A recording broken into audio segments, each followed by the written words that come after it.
I'd like to welcome you to another episode of Mission Matters. My name is Adam Torres, and if you'd like to apply to be a guest on the show, just head on over to missionmatters.com and click on Be Our Guest to apply.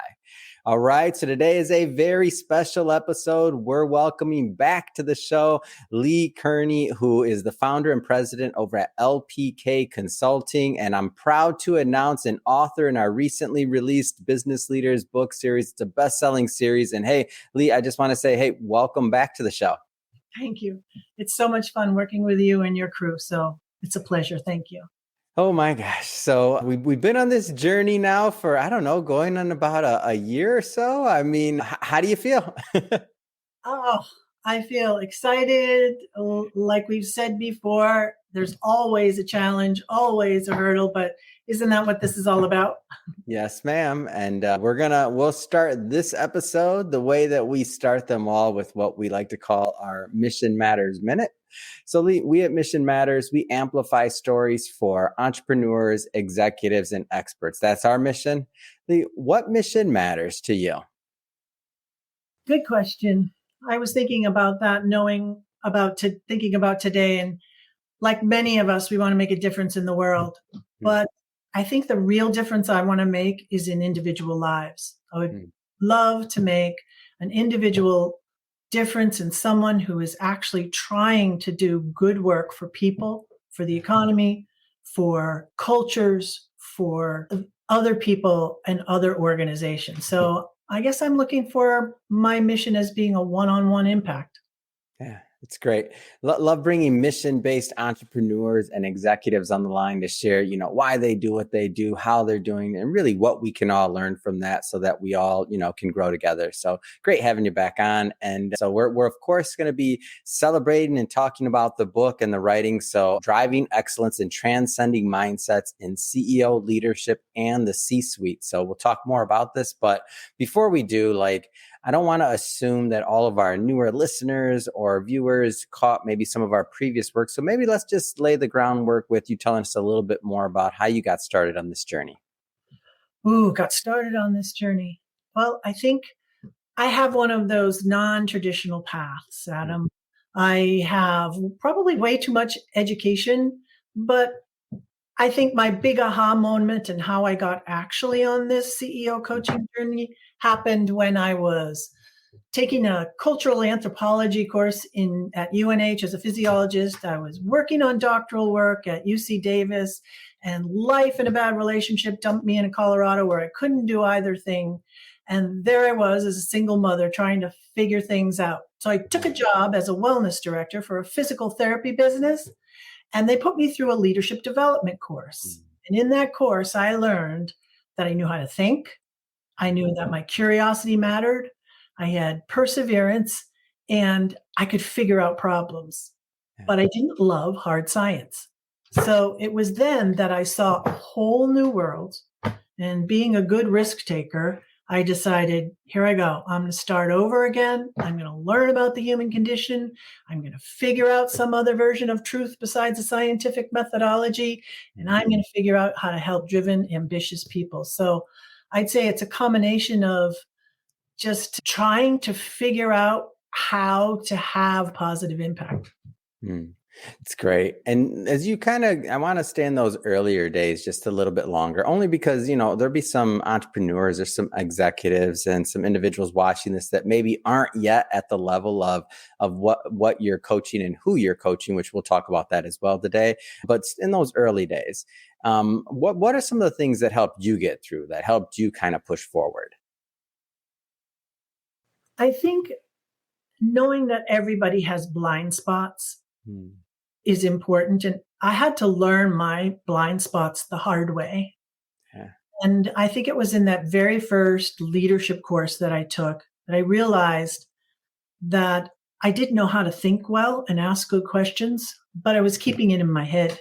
Needed to get it out and into the discussion for it to add value.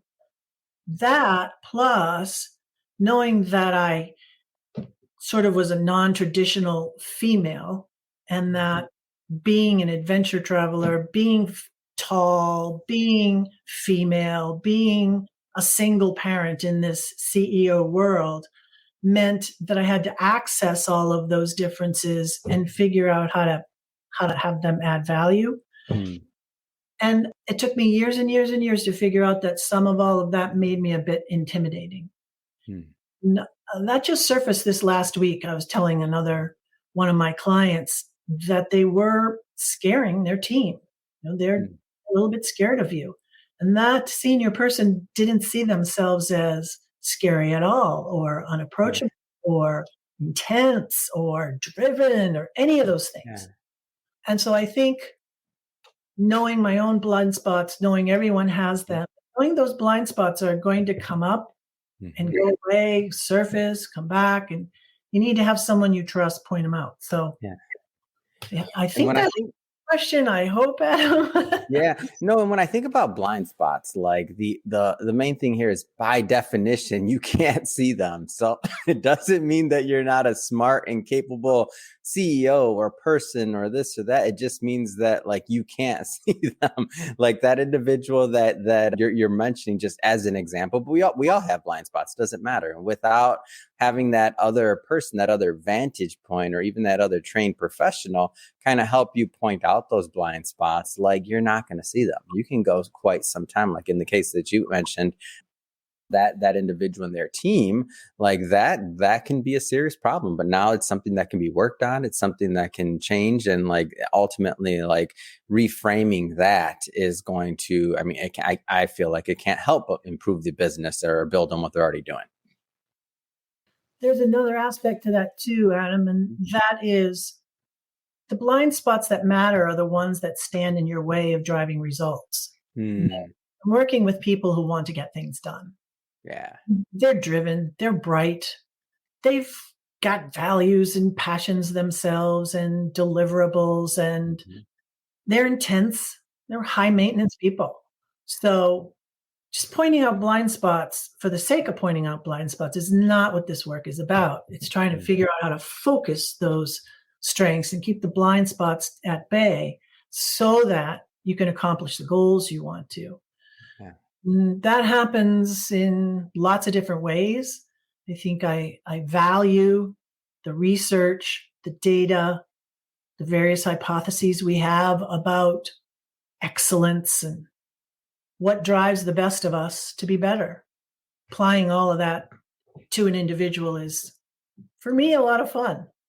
Yeah. Let's switch it up a bit here, Lee. So I want to get into the book a bit. So driving excellence and transcending mindsets in CEO leadership and the C-suite. So there's a lot of different angles you could have taken. I mean, you've been in this field for quite some time. You've helped a lot of leaders. Like why this angle? Like why now? Why you feel it was important?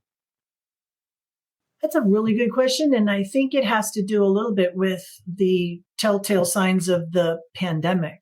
I Mm, mean, we lost human touch, but we gained a peek into individuals' worlds through the video in their homes. mhm, And I think the words professional intimacy came to mind for me at that time because it really does describe the sort of relationship a good executive coach with a very senior person has to have. It's vulnerable. I mean, you have to share your thoughts and you have to share your goals. You have to let yeah. someone like me in to meet the players, to try to figure out how you think, to add value immediately, and to get to know you in a way that truly is intimate in a professional setting. So I think the pandemic kind of helped with that a little bit, and it got Mm, me to thinking about the individuals that I work with and what they've told me about why I add value. mhm, And that's how I came to the components of the book by seriously asking just two questions of the CEOs of the last 5 or 7 years of my professional life.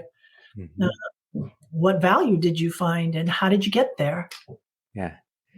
Yeah, I thought that your process was amazing coming to some of the content that you just mentioned, and I'll read off, pretty high level, so some of the things that you wrote about, and then we'll dive into a few of them. And for everybody watching, just so you know, we're not going to hit them all, so we want you to definitely. I am a publisher. Pick up a copy of the book. You'll see, of course, you're going to see the link in the show notes so that you can pick up a copy. But just to get into some of the content, so critical components of professional trust and intimacy with CEOs, immediate resonance, daringness, absolute trustworthiness, deep literacy and leadership and the human condition, agentic advising, refusal of generic prescriptions, storytelling, psychometrics, and actionable success. So a lot of different angles that you came with this, and for you, by the way, to get all of this content into one piece of work, I was like, I was impressed. I'm like, I know whenever bring on a new author, we're going to be publishing them. I'm always curious into how they're going to have their content fit and deliver the most value, which you absolutely did. But let's just start with maybe the first one. So critical components of professional trust and intimacy with CEOs. Tell us more. Well, actually, I think immediate rapport with an individual who doesn't have a lot of time and really has a lot on their minds and wants to get things done. So you're saying that you're working with CEOs and they don't just stop everything, and it's not like, oh, let's go like Not unless you're daring enough to listen hard and yeah. figure out quickly what you can do to add value. Yeah. I mean, those people are very good at deciding whether or not you've got something they need to know. Mm-hmm. And so I think the daring component is really important. I learned early on that I'd get myself in a lot of trouble by asking questions. I mean, even my family gives me grief. You ask too many questions, and why are you asking this question? But those questions work wonders in the workplace and with those who really need to think out of the box to get to a solution. And there are people all around senior executives who have their own agenda even when they try not to. So being able to have the willingness, the ability, and the daringness to say what I see that might help has proven valuable to those I work with. So I think I would start there, Adam. Does that make sense? It does. And I think that I'd like to hear a little bit more about just like what's that magic or what's that process that allows you to do that? At this point, I mean, you've been doing it so long. Is it just something that you naturally were able to do, or is there like something else there? Because, or do you even know? I don't know. I've tried to answer that question for a few of my clients. So I might have all the pieces in my brain. Yeah. But I think my own path of being sort of curious and wanting to know what truth was and how do you help anybody be better? What does excellence mean? And I think I'm a pretty good risk taker. Yeah. So, and I'm not afraid of hard work. And neither are any of the people I work with. So there's a little, I kind of understand where they're coming from, but I don't occupy their seat. So I don't have that added layer of responsibility on my shoulders that they do. And so I think getting to the point quickly and offering some possible hypotheses based on the sort of diverse education that I have, the years listening to these stories over and over and over again, and being able to offer immediate advice and solutions for the current issue that adds to the long-term solution. That combined with, I mean, one of the things you write about is trustworthiness. So like, because when I think about, I guess if we go far enough back, maybe the word would be confidant, but it's not exactly what you do because you're providing advice and you're consulting. So that it's different. But when I think about like, you're the keeper of what's going on in companies and you're providing advice, like when you use the word intimate more than once, like that's accurate. Like, what do you think helps you earn the trust or receive that other side of the relationship? Because it's a two-way street there. Yeah. Well, Adam, if you think about the people in your life, who Hmm. actually have your back, who Yeah. really have your back, who don't have a hidden agenda, Hmm. will show up when nobody else will. I think about that in my own life Hmm. and wish I had that more. Hmm. So it's easy for me to go to that place where I'm going to do whatever it takes to help you as much Yeah. as I can. That makes me feel like a good person. So there's a big me component here. I'm Yeah. owning. I think it's important to have somebody's back when they really need it. Yeah. That And what beyond confidentiality, beyond privacy. So having your back, I would yeah. say, gets there. And I feel like, and this is just my, from the outside looking in, and then also digesting your work. And then we've also worked with each other. So the other part about this is that once you finally do start working and you're involved in that relationship, like this ties into what you wrote in the book, like it's not a generic prescription. The last thing that you want is you think you give somebody your trust, you go down this path, and then all of a sudden you're like, am I being handled? Is this part of a process? Does he or she say this to everyone? Like, I don't know. I just don't feel exactly like on. Like that's the worst thing ever. So when you wrote, I just laughed when I was reading that. I'm like, avoid generic prescription. I'm like, here we go. Well, I have this wonderful man that I've worked with now, 3 different CEO appointments, Yeah. publishing to startup episode to Apple, now on a later stage turnaround startup. And the data I talk about collecting, the psychometric data, that's a baseline where my own database of 3,500 plus people I can compare and contrast. I can rack and stack you to what we know in all of the books that you can read and that are published about competencies and Yeah. senior executives and all of that. We can do it. Then we need to figure out what your particular strengths are and how you're going to influence people and what that actually means. And so the relationship is really 24/7, 365. And Mm. this man just called me up the other day. We were talking about the cool new thing that might be happening. And of course, it has to do with AI. Who's not talking about AI these days? And it's amazing. And he laughs and chuckles and says, you were right. And I was right. What was I right about? Well, the hardest thing I know about CEOs is that they care about their people, the ones who work with me anyway, and getting rid of the talent that's not necessary anymore or might be not building on the culture you want to build, Mm. so hard, so hard. And and so he calls up to talk about what does that mean for the company. Am I on the right track? Can you think of anything else? And those sorts of relationships are fun for me. I feel like I'm Yeah. adding value, but it's just picking up the phone and saying, hey, this is what I'm thinking. What poke holes am I thinking? What would you add? But it's also based on a buildup of a relationship with all the factors in the book that you Yeah. chapter of the book.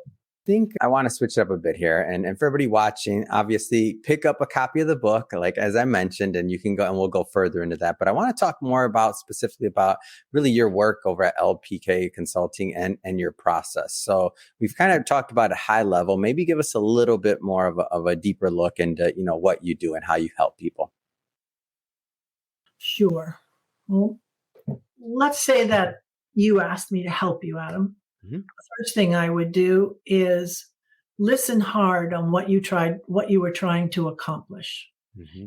I would let you tell me what you thought was important for me to know. Yeah. And I would explain that we could take a really good stab at having an insight session where we put our heads together to partner Hmm. on what potential hypotheses we needed to go explore by administering a battery of tools, number one, to do that sort of competency analysis and let you know what you're good at.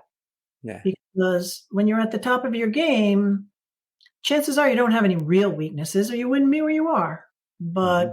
most of the people I work with don't really understand how to use their strengths well and discriminatingly in the right time. So we would start there, and then I would need to know all of the individuals that you need to influence and how are you going to get these results? How are you going to measure? what does success look like? And what are we doing here? Are we acquiring a company? Is this organic growth? Is this a startup? Is this biotech? Is this Mm. bank? Is this manufacturing? I mean, what is this? And what's the competition? And what are the players? And through that process of spending time in the shoes of that individual, we would both learn. I would learn a lot about the players and how will you figure out who someone is and what their strengths and motivators are and how well you are in influencing them. Mm.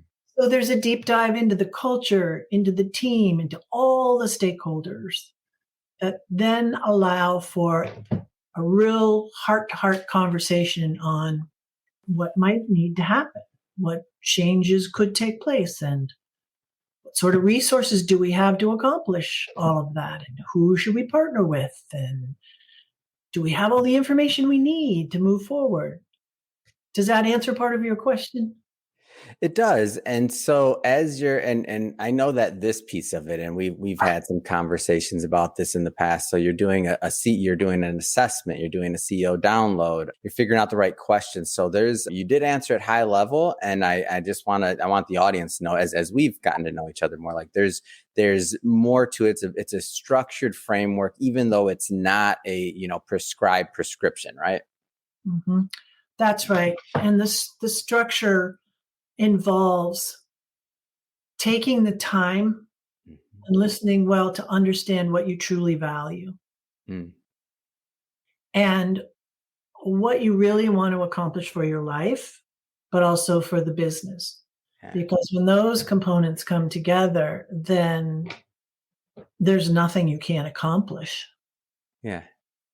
And figuring out how to continue to learn about yourself and the self awareness component that's been top of the literature for decades, the most Yeah.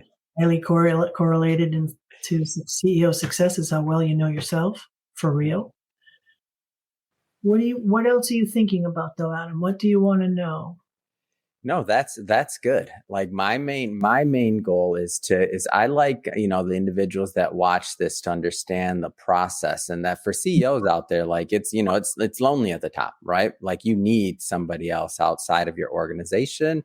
You need another vantage point. You need those blind spots challenged, and that's not typically going to happen inside your organization. Like it's just not going to happen. So that other type of relationship is necessary.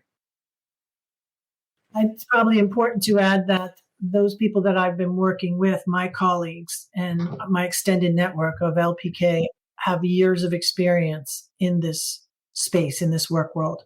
Mm. So if there's a question we can't answer, Yeah. we probably have the network to find you the answer. Yeah. Um, and that feels really good, being able to refer high quality consultants, and they're hard to find. Yeah. Well, Lee, I just have to say it has been so much fun having you back on the show, talking about the book, talking about what you're up to, really how you're being of service to these CEOs and the C-suite out there that hey, they need you, that we need you. That being said, I mean, what's next? I mean, what's next for you? What's next for LPK Consulting? What's next? Oh, well, I do think that these components in the chapter that's in this Mission Matters book need more content behind them. Okay. So I'm now working on how to figure out my own continuous learning Yeah. is this whole social content media world, which is brand new to someone who's had human contact their whole career. Hmm. So I'm being challenged as well to figure out how to get the word out there, how to Yeah. share what I've learned, how to grow other people who have the drive and the wherewithal to do the kind of work I do. Mm. So that's where I'm headed, is trying to figure all of that out, just like everybody else. Build the plane while you're flying the plane. Oh, that's amazing. And if somebody's watching this and they want to learn more about LPK Consulting or connect with you and your team, I mean, what's the best way for them to do that? Oh, you can get me on LinkedIn. Yeah. I think on your particular connection, you can get me through email, through Instagram, Facebook, cell phone. I think I've got the social areas covered, and I'm happy to talk to anybody who wants to know more. Fantastic. And we'll be sure to put all that information into the show notes so that people can just, click on the links and head right on over. And speaking of the audience, if this is your first time with Mission Matters or engaging in an episode, we're all about bringing on business owners, entrepreneurs, and executives and having them share their mission, the reason behind their mission, why they do what they do, like what gets them fired up and excited in the morning to, go out there into the world to make a difference. If that's the type of content that sounds interesting or fun or exciting to you, we welcome you hit that subscribe button. We have many more mission-based individuals coming up on the line, and we don't want you to miss a thing. Lee, really, it's been a pleasure. Thank you so much for coming back on the show, and excited to continue promoting this book. Everybody out there, go grab a copy. Thank you, Adam. You and your team are very professional and on top of your game, and it's been a very easy process.